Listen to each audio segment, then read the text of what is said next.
All right, so step one is folding your paper.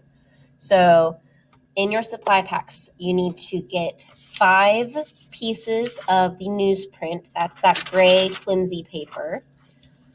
10 pieces of copy paper, just the regular printer paper, and 10 pieces of the drawing paper. That is the kind of creamy paper. The color is in between that of the newsprint and printer paper.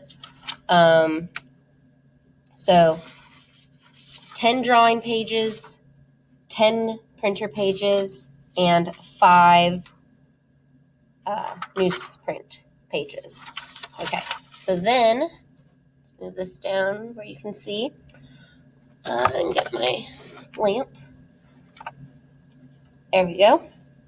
All right, so I'm not going to do as many pages as you are because this is just a demo, but each page you are going to fold hamburger style. So not hot dog, hamburger. Make sure you line the corners up really well. So I usually line the corners up, hold that in place, scooch back from center to make a crease, and then go out. So you need to fold every single page individually because you need that really good crease. You can just use the back of your nail to push it down. So every single page gets folded. I already had some of these folded. And the newsprint folded.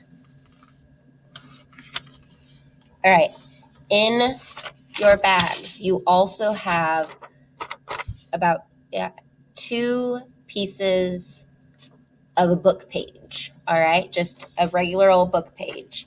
You are going to add this as a page in your sketchbook.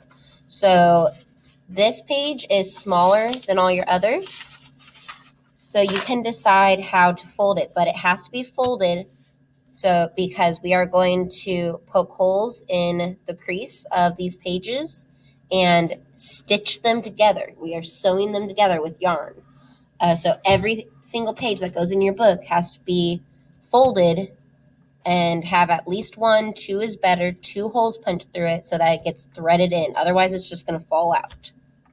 All right, so you can decide if it's going to be up towards the top of the book or at the bottom or dead center.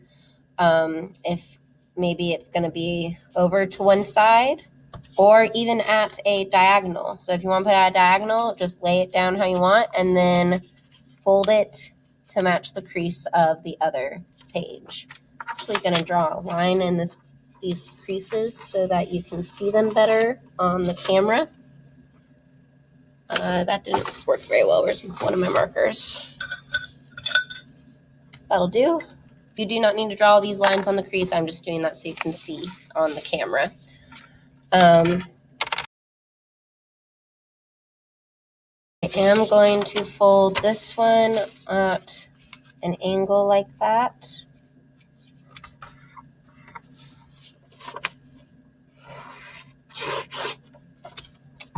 This is a piece of newspaper.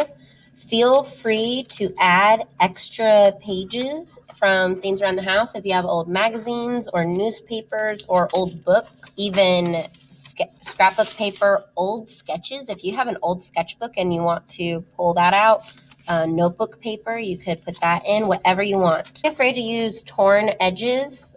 It's actually called a deckled edge, and sometimes it creates it's a really interesting texture. You don't always have to have everything clean cut. So then we are going to organize these into registers. So I'm going to open them up and stack them in. I'm placing them how I want them to be. Note that the last page you put into a register, you are going to see the whole page at once when you open your book, except that it will have a line of yarn through it when you bind it. If you put it in somewhere in the middle of the register, though,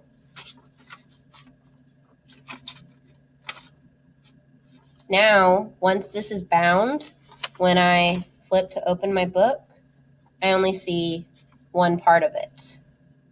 And then when I have to flip over a couple pages to see the other side of it. All right. So it's all about how you want your book to look. We are adding these different pages just as a way to experiment, and it can create some really interesting drawings because things overlap. If you have a book page or a newspaper page with words, you can even do some blackout poetry, little bits in it. All right, so this is one register. Mine only has 4 pages in it, 4 pieces of paper in it, which when folded in half makes 8 sketchbook pages that are this half size. I want you to put 5 to 8 pages in each register.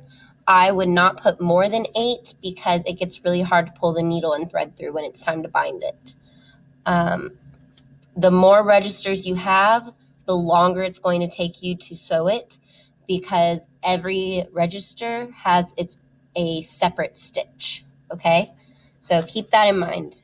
Do not do 20 registers of 1 page because that is going to be 20 separate rows of stitches times every hole that we put in it. All right, for my example here, I'm just going to have 2 registers. You will definitely have more. Probably be mindful of how you are going to arrange your pages. If you had a very skinny piece, say I wanted this piece to go across the page like this. Well, it's really skinny, and we are only going to be putting 3 holes at the top and 3 holes at the bottom to sew it in. If it lands in between those 2 holes, it's just going to fall out when I put my book together. So you need to make sure that every single one of your pages is in at least 1 hole. 2 holes would definitely be better. I am going to go ahead and add this to my book. Going to put it slightly off center though, like that. Actually, I think it's going to go in the middle.